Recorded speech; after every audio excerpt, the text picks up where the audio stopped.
Hey everyone, welcome back to the Databull YouTube channel. Today we're talking about Figma stock, what this company actually does, why investors are excited, and whether the growth story is just getting started. Let's simplify it. Figma is a cloud-based design software company. At its core, Figma allows teams to design digital products, websites, mobile apps, dashboards, all in real time inside a browser. No downloads, no heavy software, just collaborative design in the cloud. Think of it as Google Docs, but for product design.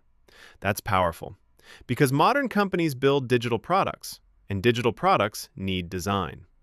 Figma makes money through subscription plans. Teams pay monthly or annually for access. As more designers join and more companies standardize on Figma, recurring revenue grows.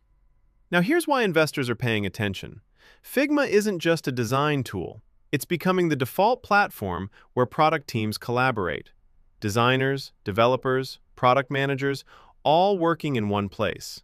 And once a company builds its workflow inside Figma, it's very hard to switch. That creates sticky revenue. Another reason?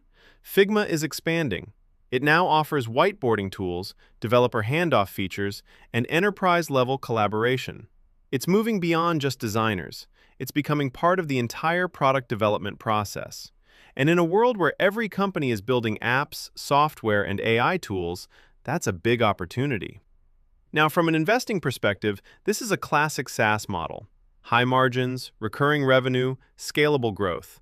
If revenue keeps growing and enterprise adoption increases, margins can expand over time. But like all software stocks, growth matters. If growth stays strong, the story continues. If growth slows, valuations can compress. So the big question is simple. Is Figma becoming long-term digital infrastructure, or is too much growth already priced into the stock? That's what investors need to watch. Let me know what you think in the comments, and subscribe to Databull, where we break down stocks into simple, clear stories.